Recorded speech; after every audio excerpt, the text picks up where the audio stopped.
Good morning, students. Myself, Mr. Subhashwal.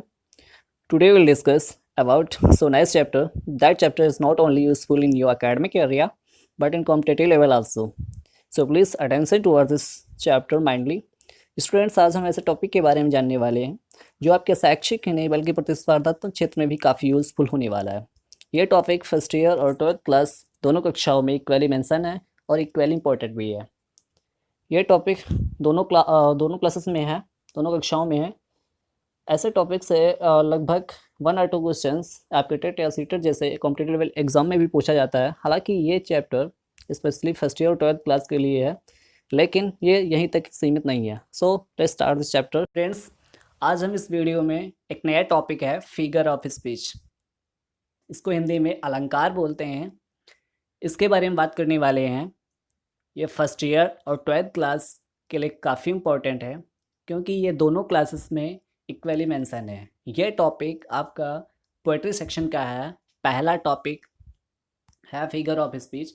इसमें कितने figure of speech हैं ये हम देखेंगे, वो भी ट्रिक के माध्यम से। ये आप जैसा कि आप स्क्रीन पे देख रहे हैं, ये मैंने खुद से नोट्स बनाया है। काफ़ी मेहनत की है इसमें क्योंकि इसकी PDF मेरे पास अवेलेबल नहीं थी, इसलिए आप इसको माइंडली देखेंगे। इसको याद कैसे करेंगे उसके लिए देखो ट्रिक दे रखी है शैम्पू। ये देखेंगे, ये शैम्पू वैसे तो हम ये डैंड्रफ कंट्रोल के लिए अपने बालों में लगाते हैं, लेकिन ये यहाँ पे अलंकार को याद करने की ये शॉर्ट ट्रिक है। सबसे पहले देखेंगे S से क्या होता है, H से क्या होता है, M से क्या होता है, POO से क्या होता है। ये आपके क्या है, इसमें आपके 7 लेटर्स हैं, 7 अक्षर हैं और 7 फिगर ऑफ स्पीच हैं। पहला है S, दूसरा है H, तीसरा है A, चौथा है M, पांचवा है P, फिर छठा O, फिर सातवां O। यानी इन सभी से कोई ना कोई एक फिगर ऑफ स्पीच बना हुआ है। जैसे S से है सिमिली, सिमिली मीन्स होता है उपमा अलंकार। दूसरा है H से है हाइपरबोल, अतिशयोक्ति अलंकार। तीसरा है A से है अपोस्ट्रोफी, अपोस्ट्रोफी से संबोधन अलंकार। फिर फोर्थ है M से मेटाफर, रूपक अलंकार। P से पर्सोनिफिकेशन, मानवीकरण अलंकार। O से ऑक्सीमोरन, विरोधाभास अलंकार। O से ओनोमेटोपोइया, ध्वनि सूचक अलंकार। इस तरीके से आपने देखा कि ये 7 लेटर्स आपके 7 फिगर ऑफ स्पीच हैं। अब इनको हम डिफिनीशन और एग्जाम्पल के साथ डिटेल में जानेंगे। क्या इसकी डिफिनीशन है, कैसे हम इनको याद करेंगे। पहला है आपका सिमिली। सिमिली मीन्स होता है उपमा अलंकार। उपमा अलंकार की डिफिनीशन क्या है देख लीजिए। इन this figure of speech comparison between 2 different object which having, यहाँ पे थोड़ा एच छूट गया इसलिए यहाँ पे लिख लेंगे H, which having at least 1 point in common as so as like words are used for comparison. अब इसकी हिंदी भी देख लेंगे कि हिंदी क्या कहती है कि उपमा अलंकार में 2 भिन्न वस्तुओं की तुलना की जाती है जिसमें कम से कम एक गुण समान होता है। जैसे कि आप लोगों को फर्स्ट ईयर में भी बताया जा चुका है कि इस अलंकार में 2 भिन्न वस्तुओं के बीच में या व्यक्तियों के बीच में तुलना की जाती है, कंपैरिजन किया जाता है। अब देखिए इसका एग्जांपल, डिफिनीशन तो आपने देख लिया। इन this figure of speech comparison between 2 different objects which having at least 1 point in common as so as like words are used for comparison। Example देखेंगे। फर्स्ट एग्जाम्पल है Rana Pratap was as brave as a lion। सबसे पहले simile को पहचानने की trick क्या है कि आपके सेंटेंस में कहीं ना कहीं एज सो लाइक आया हो। अगर सेंटेंस में कहीं ना कहीं एज सो लाइक आया है तो ये समझ लीजिए कि वो आपका सेंटेंस जो है, वो फिगर ऑफ स्पीच जो है, वो आपका सिमिली है। अब इसमें देखेंगे कि Rana Pratap was as brave as lion. देखो राणा प्रताप की तुलना की गई है एक लायन से, एक शेर से, और इसमें एज भी आया हुआ है। इसलिए ये क्या है, figure of speech. Figure of speech आपका क्या है, सिमिली। राणा प्रताप इतना बहादुर थे जैसे कि एक शेर। जैसे राणा प्रताप और एक शेर, राणा प्रताप की तुलना शेर से की गई है। जस्ट उसी तरीके से दूसरा देखेंगे, her words are sweet like honey. Her words की तुलना की गई है हनी से। हनी मीन्स होता है शहद। उसके शब्द इतने मधुर हैं जैसे कि शहद, और लाइक आया हुआ है। इसलिए इससे पहचानेंगे कि आपका ये जो फिगर ऑफ स्पीच है वो सिमिली है। Her words are sweet like honey, यानी इसकी तुलना हनी से की गई है और बीच में अक्षर लाइक आया हुआ है। इस तरीके से आप पहचानेंगे कि ये सिमिली है। तीसरा है life is like a dream. जिंदगी की तुलना ड्रीम, स्वप्न से की गई है और लाइक भी आया हुआ है, इसलिए ये आपका सिमिली है। नेक्स्ट देखेंगे fourth, she sweats like a flower in the wind of our song. देखो सी माने वो कोई लड़की है, लाइक अ फ्लावर, फ्लावर से इसकी तुलना की गई है और इसमें लाइक भी आया हुआ है, तो इसलिए ये आपका सिमिली है।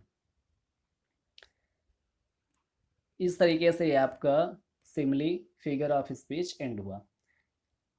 सबसे पहली बात तो ये है कि इसको पहचानेंगे कैसे, एज सो लाइक वर्ड आएंगे और दो व्यक्तियों या वस्तुओं के बीच में तुलना की जाएगी। दूसरा देख लेते हैं मेटाफर।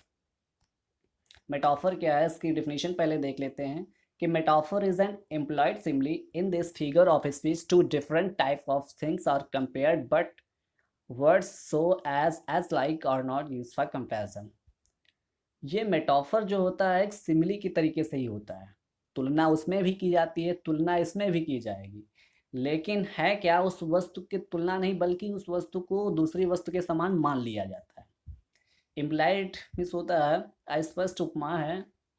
अब हिंदी में इसको देख लेते हैं, हिंदी क्या है इसकी कि रूपक अलंकार जो है, रूपक एक प्रकार से अस्पष्ट उपमा ही है।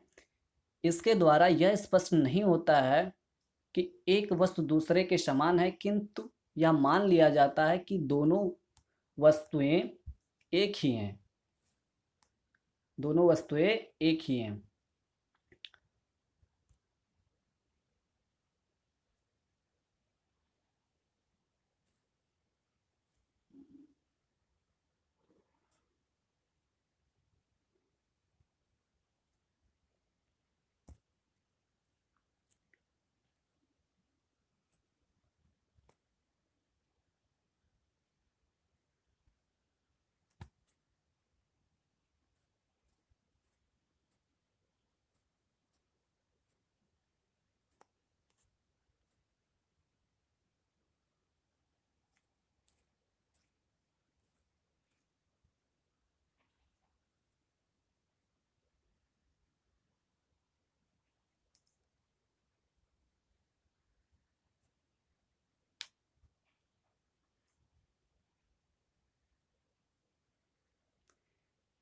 रूपक एक प्रकार से एक अस्पष्ट उपमा ही है। इसके द्वारा यह प्रकट नहीं होता है कि एक वस्तु दूसरे के समान है। कहने का मतलब इसमें कंपैरिजन तो होता है, लेकिन एक दूसरे के समान नहीं, बल्कि यह मान लिया जाता है कि दोनों वस्तुएं एक ही हैं, यानी इक्वली करके इसमें दिखाया जाता है।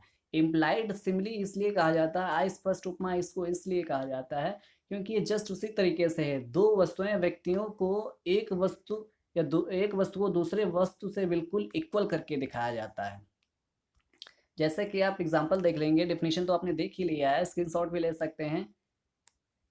Metaphor is an employed simile in this figure of speech to different types of things are compared, but words as so as like are not used for comparison. लेकिन इसमें और ये भी है कि ये शब्द भी नहीं आए होते हैं। अब उसमें सिमिली में आपने देखा है कि एज सो लाइक वर्ड्स जो होते थे ये यूज़ किए जाते थे कंपैरिजन के लिए, लेकिन यहाँ पे इन शब्दों को हम यूज़ नहीं करेंगे, बल्कि एक वस्तु को दूसरे वस्तु के समान दिखाएंगे भी, और ये शब्द भी यूज़ नहीं होंगे। जस्ट उसी तरीके से है, डिफरेंस बस इतना है कि सिमिली और मेटाफर में कि उसमें as so like word use होते थे और इसमें यूज़ नहीं होंगे। आगे बढ़ते हैं, देख लेते हैं इसके examples. Life is a dream, simile में क्या होता था, life is like a dream बोलते थे। यहाँ पे लाइक लिखा होता था, लेकिन यहाँ पे ऐसा नहीं है। ज़िंदगी को एक स्वप्न से बिल्कुल इक्वल करके दिखाया गया है। ज़िंदगी एक सपना है, सपना कहो या ज़िंदगी कहो एक ही बात है। इस मेटाफर में ज़िंदगी को जस्ट सपने से इक्वल करके दिखाया गया है। दूसरा है life is not a bed of roses, ज़िंदगी जो है इज़ नॉट माने नहीं है, बेड ऑफ रोजेस माने फूलों का बिस्तर। ज़िंदगी एक फूलों का बिस्तर नहीं है, कहने का मतलब ज़िंदगी कोई आसान चीज़ नहीं है। लाइफ की तुलना, लाइफ को इक्वल करके दिखाया गया बेड ऑफ रोजेस से, लेकिन इसमें एज सो लाइक वर्ड्स आए भी नहीं हैं और इक्वली करके दिखाया भी गया है। तीसरा है he is the star of the family, he माने वो कोई लड़का है। इसको इक्वली दिखाया किससे है, इसको कंपैरिजन, एक तरीके से कंपैरिजन किया गया है स्टार से, लेकिन वो है अपने परिवार के लिए तारा। वो अपने परिवार के लिए तारा है, यानी वह या तारा, परिवार के लिए तारा और वह एक ही चीज़ है। चौथा है life is a walking shadow, जिंदगी एक चलती फिरती छाया है। सिमली में क्या करते थे कि जिंदगी जो होती थी उसको बोलते थे जिंदगी is like a walking shadow. बस इसमें इसमें इतना ही फर्क है, और इसीलिए इसको इम्प्लाइड भी बोला गया अस्पष्ट तरीके से, अस्पष्ट रूप से। जिंदगी एक चलती फिरती छाया है, जिंदगी की जो इक्वली करके किससे दिखाया गया है, शैडो से, छाया से। यानी ज़िंदगी को इक्वली करके शैडो से दिखाया गया है, और ऐसो लाइक आए भी नहीं, इसलिए आपका मेटाफर है। नेक्स्ट है तीसरा पर्सोनिफिकेशन, मानवीकरण अलंकार। In this figure of speech lifeless object or abstract ideas are spoken as having life and intelligence. इसमें क्या है कि मानवीकरण अलंकार, मानवीकरण में निर्जीव वस्तु अथवा भावात्मक विचारों का इस प्रकार वर्णन किया जाता है जैसे इसमें जीवन हो। जैसा कि आपको हिंदी भी दी गई है, आपको समझने के लिए, अच्छे तरीके से समझने के लिए आपको हिंदी में भी लिखा गया है इसका डेफिनेशन। वैसे पूरा डेफिनेशन इसको इंग्लिश में लिखने के लिए आएगा एग्जाम में, वहाँ पे हिंदी इसकी नहीं लिखेंगे। आपको समझाने के लिए इसके नीचे हिंदी दी गई है। तो इन दिस फिगर ऑफ स्पीच, इस अलंकार में क्या होता है, निर्जीव वस्तु को सजीव करके दिखाया जाता है। निर्जीव वस्तु जो होती है उसको सजीव करके दिखाया, ऐसा लग रहा होता है कि उसमें जान होती है। इन दिस फिगर ऑफ स्पीच, इस अलंकार में लाइफलेस ऑब्जेक्ट मीन्स होता है निर्जीव चीज़ों को, और एब्स्ट्रैक्ट आइडियाज मीन्स होता है भावात्मक विचारों को।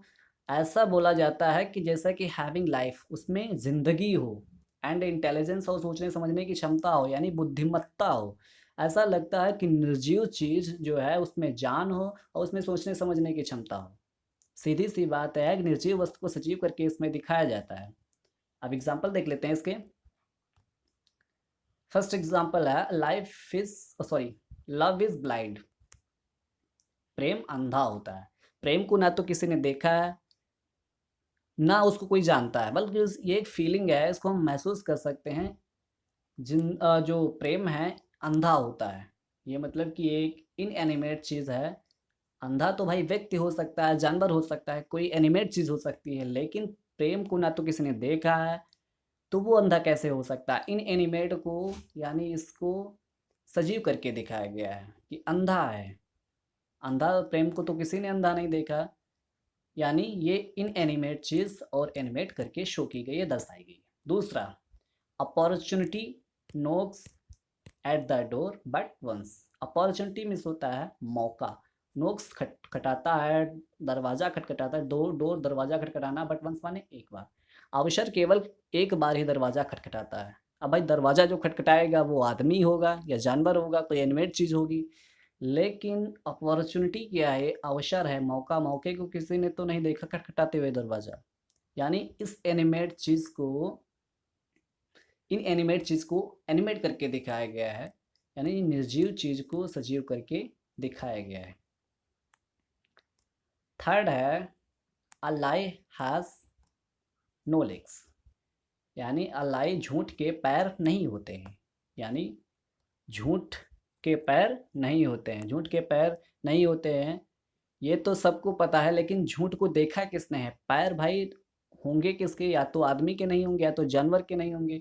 लेकिन ये क्या है? ये एक निर्जीव चीज है जिसको हमने ना तो देखा है कभी, केवल इसको महसूस ही कर सकते हैं। यानी जो लाई है ये एक झूठ है। झूठ को किसी ने नहीं देखा। इन एनिमेट चीज को एनिमेट करके दिखाया गया है। पैर अगर हैं या नहीं हैं, वो जानवर या आदमी के ही हो सकते हैं। फोर्थ है, NXT is sitting on her face. जो चिंता है उसके चेहरे पे बैठी हुई है। चिंता क्या है? चिंता कोई बैठने वाली चीज नहीं है। बैठेगा तो आदमी या औरत या कोई जानवर ही बैठेगा। तो इस तरीके से उसको चेहरे पर क्या है, उसके चेहरे पर चिंता बैठी है। उसके चेहरे से ही साफ चिंता जो है झलक रही है। इन एनिमेट चीज को एनिमेट करके दिखाया गया है। Death lays his icy hand on the king. Death lays his icy hand, जो मृत्यु है उसने अपने बर्फीले हाथ रखे ऑन द किंग, माने राजा पर। मृत्यु को किसी ने नहीं देखा, बल्कि उसने राजा पर हाथ रखे। कहने का मतलब मृत्यु चाहे राजा हो या रंग हो, सबको आती है। लेकिन जो हाथ रखेगा वो या तो आदमी होगा या जानवर होगा या कोई एनिमेट चीज होगी। फिर भी यहाँ पे मृत्यु को है निर्जीव चीज को सजीव करके दिखाया गया है। इस तरीके से पर्सोनिफिकेशन आपका एंड हुआ। अब आते हैं संबोधन अलंकार। ये जस्ट पर्सोनिफिकेशन की तरीके से ही है, थोड़ा मिलता जुलता। An apostrophe is direct address to the absent or a personified idea. संबोधन अलंकार में मृतक, अनुपस्थित अथवा मानवीय गुण वाले विचार के प्रति सीधा संबोधन किया जाता है। इस अलंकार में क्या होता है कि इन एनिमेट चीज यानी मरी हुई चीज को ऐसे संबोधित किया जाता है जैसे कि वो जिंदा हो। जैसे अपना या कभी कोई अनहोनी या घटना घट जाती है तो लोग रोते हैं, उस व्यक्ति को लेकर रोते हैं, और ऐसा रोते हैं जैसा कि वो व्यक्ति जिंदा हो। लेकिन ये वास्तविकता में वो व्यक्ति जिंदा नहीं होता है, वो सुन नहीं रहा होता है, लेकिन उसको ऐसे बुलाते हैं जैसे कि वो जिंदा हो। फर्स्ट एग्जांपल है ओ वर्ड ओ लाइफ ओ टाइम। ये आपका चैप्टर है अलाइनमेंट, पीवी शैली के द्वारा लिखा हुआ है। इसमें क्या होता है कि कवि जो होता है मरने के कगार पे होता है, बूढ़ा हो जाता है। अब वो अपनी पुरानी खुशियों को याद करके उस संसार, उस जिंदगी और उस समय को याद करता है, और उसको ऐसे बुलाता है जैसे लग रहा हो कि वो संसार, वो उसकी जिंदगी, वो समय सुन रहा हो। ऐसे उसको बोलता है, ऐसे उससे बात करता है। ओ वर्ड, हे संसार, हे दुनिया, हे जिंदगी और हे समय। मतलब कि इस तरीके से ऐसे उससे बात करता है, ऐसे लगता है, ऐसे विलाप करता है जैसे कि वो स्वयं सुन रहा हो, यानी ये दुनिया सुन रही हो, उसकी ज़िंदगी खुद स्वयं सुन रही हो। यानी इन एनिमेट चीज़ को ऐसे संबोधित किया जाता है जैसे कि वो जिंदा हो, ऐसे उससे बात कर रहा है जैसे कि वो जिंदा हो। फिर दूसरा है O solitude where are the charm. O solitude where are the charm. Solitude एकांतपन, where are the charm. Charm means होता है आकर्षण, एक खुशियाँ। एकांत से वो बोल रहा है, एकांत में होकर के वो बोल रहा है कि हे खुशियाँ, अब वो खुशियाँ कहाँ हैं? जो पुरानी खुशियाँ हमारी थी, पहले खुशियाँ थी, वो अब कहाँ है? ऐसा लग रहा है वो एकांत से पूछ रहा है, और ऐसा लग रहा है कि एकाकीपन उसका जवाब दे रहा है। लेकिन ये वास्तव में उसका एकाकीपन जो होता है, एकांतपन जो होता है, उसका जवाब नहीं देता है। बात तो करता है उससे, लेकिन वो जवाब नहीं देता है, क्योंकि ये एक इनएनिमेट चीज़ है। इस तरीके से आपका अपोस्ट्रोफी हुआ। हाइपरबोल, हाइपरबोल को देखते हैं। हाइपरबोल मीन्स होता है अतिशयोक्ति अलंकार। अतिशयोक्ति अलंकार मीन्स होता है बढ़ा चढ़ा कर किसी चीज़ को कहना। इसको थोड़ा मिस्टेक हो गई थी, इसलिए हमने इसको यहाँ पे लिख दिया है, इसकी हिंदी में डेफिनेशन, कि इस अलंकार में वस्तुओं को वास्तविकता से बड़ी या छोटी करके दिखाया जाता है। अब डेफिनेशन देखेंगे। In this figure of speech reality is not expressed, object are shown more or less than they really are. इस अलंकार में वस्तुओं की वास्तविकता को प्रदर्शित नहीं किया जाता है। इस इन दिस फिगर ऑफ स्पीच, इस अलंकार में रियलिटी इज नॉट एक्सप्रेस्ड, वास्तविकता को प्रदर्शित नहीं किया जाता है, बल्कि ऑब्जेक्ट आर शोन, जो वस्तु होता है उसको दिखाया जाता है। मोर माने बहुत बड़ा, और लेस माने या तो बहुत छोटा करके, देन दे रियली आर, जो उसकी वास्तविकता होती है। वास्तविकता को छुपाया जाता है, बल्कि उसकी वास्तविकता से कहीं बढ़ करके उस वस्तु के बारे में व्याख्यान किया जाता है, या तो उसको बहुत ही छोटा करके दिखाया जाता है। जैसे कि एग्जाम्पल देखेंगे। फर्स्ट एग्जाम्पल है she wept ocean of tears. She wept, ये कोई लड़की है, वेप्ट रोई, ओशन ऑफ टीयर्स आंसुओं के समंदर, वो इतना रोई जैसे कि समंदर भर गया। कोई भी व्यक्ति कितना भी रोए लेकिन समंदर कभी भी भर नहीं सकता। इसलिए यहाँ पे क्या है, ये आपका हाइपरबोल है, यानी अतिशयोक्ति अलंकार है। नेक्स्ट है दूसरा, Belinda smiled and all the world was gay. Belinda कोई लड़की का नाम है, स्माइल्ड मुस्कुराई and all the world was gay, और सारा जग खुश हो गया। बेलिंडा कोई एक साधारण सी लड़की है और वो मुस्कुराई और सारा जग खुश हो गया। ऐसा कैसे हो सकता है कि चाहे कोई भी व्यक्ति कितना भी खूबसूरत क्यों ना हो, अगर किसी कोने में मुस्कुराएगा तो सारी दुनिया नहीं खुश हो जाएगी। हालांकि एक दो लोग खुश हो सकते हैं जो उसके आस पड़ोस में होंगे, लेकिन पूरी दुनिया कभी खुश नहीं हो सकती। यानी इतना व्याख्या करके बताया, इतना बढ़ा के बताया गया है, इसलिए यहाँ पे आपका क्या है, अतिशयोक्ति अलंकार है, यानी हाइपरबोल। फिर थर्ड है river of blood flood in the battle. River of blood means होता है नदियों, नदियां ऑफ ब्लड माने खून की फ्लड बह गई, इन द बैटल माने युद्ध में, युद्ध में खून की नदियां बह गईं। ऐसा हो सकता है, कभी भी नहीं हो सकता है कि चाहे कितने भी व्यक्तियों जो है मर ना जाए या काट ना दिए जाएं या कोई कितना भी युद्ध भयानक क्यों ना हो जाए, लेकिन नदियां कभी भी खून की नहीं बह सकती। इस तरीके से इसमें क्या किया गया है, काफ़ी ज़्यादा ऊंचा करके दिखाया गया है कि जो नदियां हैं, खून की नदियां उस युद्ध में बह गई, कभी भी ऐसा नहीं हो सकता। इसलिए यहाँ पे क्या है, बढ़ा चढ़ा के बताया गया, इसलिए यहाँ पे अतिशयोक्ति अलंकार है। फिर नेक्स्ट है ऑक्सीमोरन। ऑक्सीमोरन में होता है विरोधाभास अलंकार। जैसा कि आप लोगों को स्क्रीन पे दिखाई दे रहा है, विरोधाभास अलंकार। विरोधाभास अलंकार डेफिनेशन देखेंगे, in this figure of speech two opposite qualities put together. इस अलंकार में क्या होता है कि दो, in this figure of speech, इस अलंकार में टू अपोजिट क्वालिटीज, दो विपरीत गुणों को पुट टुगेदर साथ साथ रखा जाता है। इस अलंकार में क्या होता है कि दो विपरीत गुणों को साथ साथ रखा जाता है। अब देखेंगे एग्जाम्पल। फर्स्ट एग्जाम्पल है लाइफ इज बिटर स्वीट। जिंदगी क्या है, कड़वी सच्चाई है।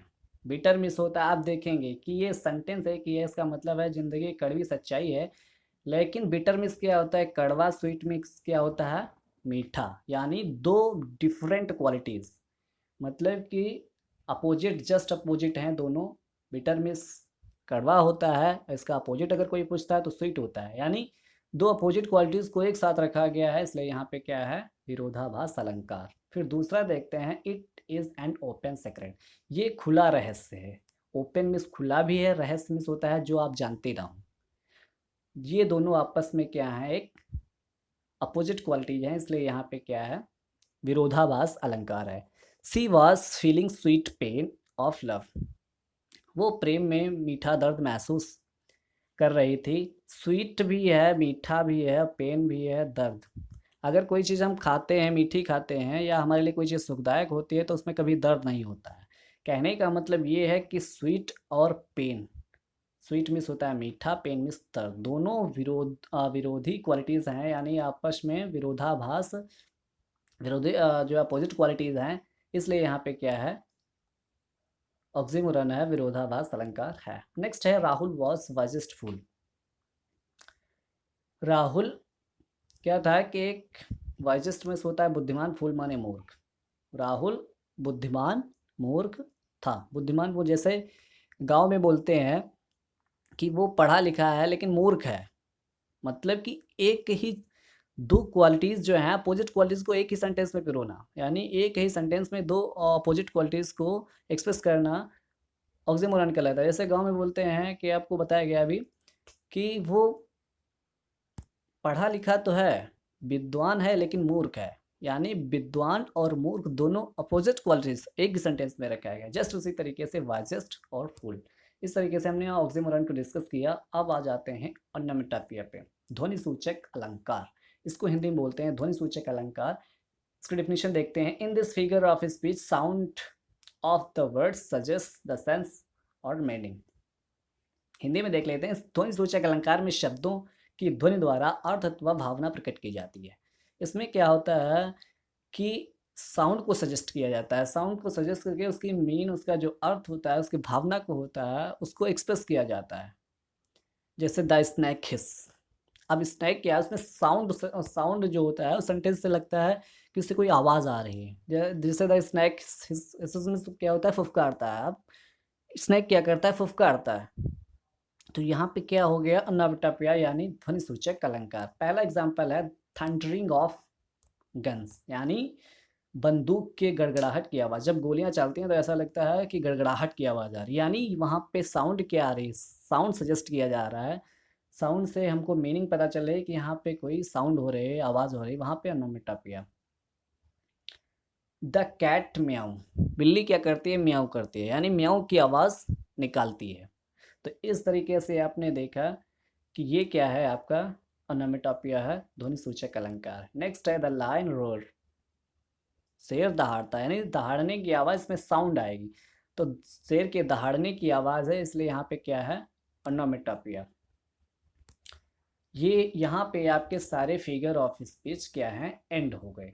यानी आपको एक्सप्लेन किया गया है, विधिवत एक्सप्लेन किया गया है आपका इसमें। हाँ, अपॉस्ट्रोफी में थोड़ा रह गया था, इसको पहचाने कैसे, इसमें देख लेते हैं इसकी पहचान क्या होती है कि इसमें एक्सक्लेमेशन मार्क भी आता है। अगर कहीं पे भी एक्सक्लेमेशन मार्क आ जाए तो ये सीधे समझ लेना कि वो आपका क्या है, अपॉस्ट्रोफी है।